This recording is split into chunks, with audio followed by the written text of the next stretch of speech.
रामलला की जन्मभूमि हम सब हिंदुओं के लिए बहुत ही पवित्र स्थली है और मैं वहाँ दर्शन करने से अपने आप को रोक नहीं पाई, लेकिन वहाँ जाने का विरोध इस कदर मुझे सहना पड़ेगा, मैंने अपने जीवन में कभी नहीं सोचा था।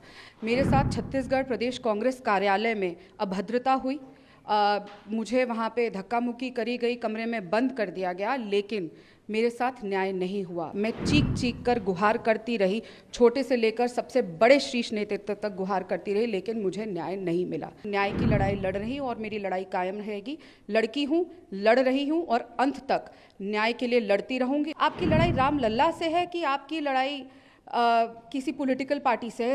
इस पार्टी को तय करना होगा। देखिए, आदिकाल से लेकर आज तक ये सत्य है, कटु सत्य है कि जब जब किसी ने धर्म का साथ दिया है तो उसका विरोध हुआ है। चाहे हिरण्यकश्यप जी हो, चाहे रावण से लेकर कंस तक, ये सब उदाहरण है कि किस तरीके से जब जब धर्म का साथ दिया जाता है तो उन लोगों का विरोध किया जाता है। श्री अयोध्या धाम रामलला की जन्मभूमि हम सब हिंदुओं के लिए बहुत ही पवित्र स्थली है और मैं वहाँ दर्शन करने से अपने आप को रोक नहीं पाई, लेकिन वहाँ जाने का विरोध इस कदर मुझे सहना पड़ेगा, मैंने अपने जीवन में कभी नहीं सोचा था। मेरे साथ छत्तीसगढ़ प्रदेश कांग्रेस कार्यालय में अभद्रता हुई, मुझे वहाँ पे धक्का मुक्की करी गई, कमरे में बंद कर दिया गया, लेकिन मेरे साथ न्याय नहीं हुआ। मैं चीख चीख कर गुहार करती रही, छोटे से लेकर सबसे बड़े शीर्ष नेतृत्व तक गुहार करती रही, लेकिन मुझे न्याय नहीं मिला।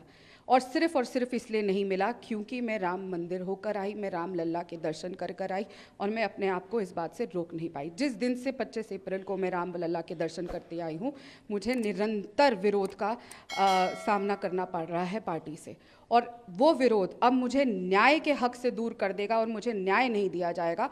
ऐसा होगा, प्रभु श्री राम के दर्शन करने के लिए इस तरीके के मेरे साथ व्यवहार और बर्ताव किया जाएगा, मैंने नहीं सोचा था।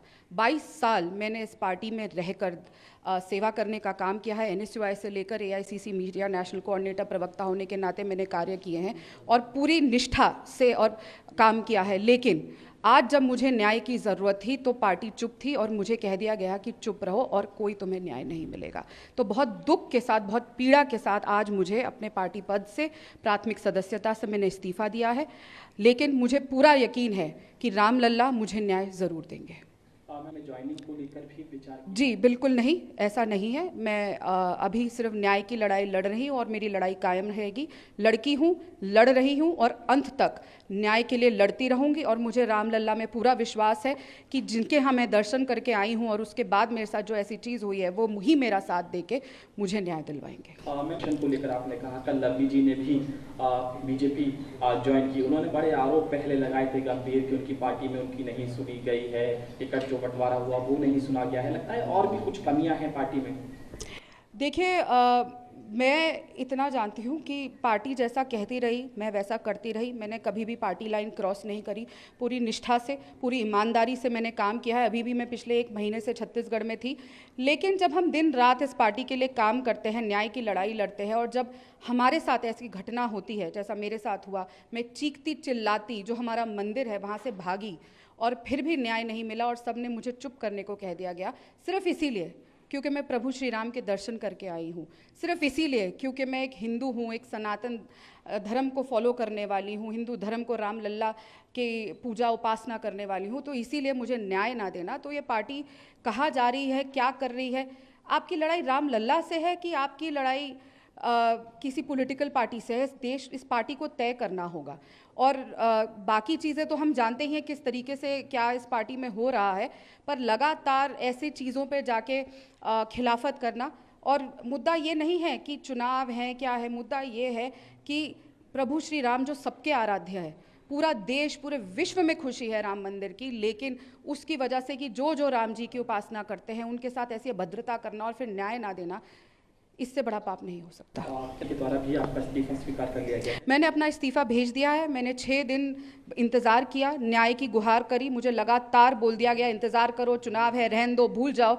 यहाँ के साफ साफ बोल दिया गया तुम्हें न्याय नहीं मिलेगा, कुछ नहीं होगा। तो इंतज़ार करते करते अब मैं प्रभु श्री राम के चरणों में पहुँच गई हूँ, उन्हीं से न्याय की उम्मीद है और मैं जानती हूँ मर्यादा पुरुषोत्तम प्रभु श्री राम मुझे न्याय स्वयं देंगे। मैं लड़ेंगे, लेकिन उन्होंने रायबरेली से चुनाव लड़ने का फैसला किया, ऐसे में कुछ निराशा आप लोगों को भी थी, क्योंकि कहीं ना कहीं शीर्ष नेतृत्व भी जब ऐसे झुककर सामने आता है तो? देखिए मैं अभी इसी बात पे कायम रहना चाहूँगी क्योंकि एक बहुत ही संवेदनशील मुद्दा है और मैं बहुत परेशान हूँ, बहुत दुखी हूँ, बहुत ही अंदर से। और मेरे को इस बात को बोलने में और बहुत पीड़ा से इस समय गुजर रही हूँ क्योंकि एक बहुत भारी मन से मैं इस्तीफ़ा दे रही हूँ। आज 22 साल मैंने जहाँ दिए हैं, जिस विचारधारा के लिए मैं लगातार लड़ी हूँ, न्याय के लिए और लोगों की न्याय के लिए बात करती हूँ।